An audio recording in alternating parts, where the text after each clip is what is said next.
Your smartphone isn't really yours. It's a government monitoring device that you happen to use for calls and apps. Let's start with a reality check. Every smartphone sold in the United States is required by federal law to include what's called lawful access capabilities. This means that manufacturers must build in the ability for government agencies to access your device remotely. The Telecommunications Act requires that all communication devices be wiretap ready.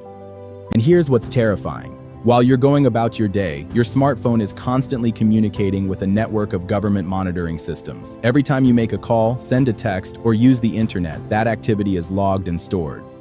The NSA has a program called PRISM that collects data directly from smartphone manufacturers and service providers. Here's the really scary part. Your phone doesn't just send data when you're actively using it. It's transmitting location data, device identifiers, and usage patterns 24/7. The government is building a real-time map of every smartphone user in the country.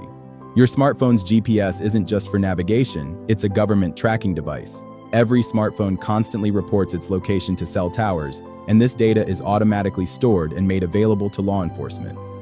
Through a program called Hemisphere, the government tracks the location of every phone call made in the United States.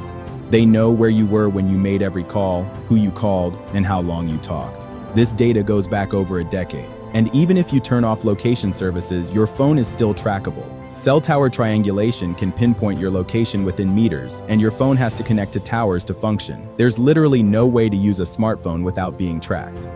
Companies like Cellebrite sell mobile forensics tools that can break into virtually any smartphone within minutes. The most shocking part? Much of this data extraction happens without warrants. The Supreme Court has ruled that some smartphone data doesn't require a warrant to access, creating a massive loophole in your privacy rights. Tech companies might publicly fight government surveillance requests, but behind the scenes, they're actively cooperating with law enforcement. And here's what's really insidious. These companies are paid by the government to build surveillance capabilities into their products. Your tax dollars are funding the development of tools that are used to spy on you.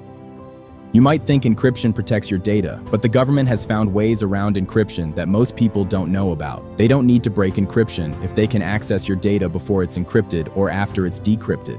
Through something called endpoint security, government agencies can install software on your device that captures data before it's encrypted. This software can be installed remotely, without your knowledge, and it's completely invisible to you. The most disturbing part? The government can update this software remotely, giving them new capabilities without ever touching your phone. Your encrypted messages, your private photos, your personal documents, none of it is safe from government access.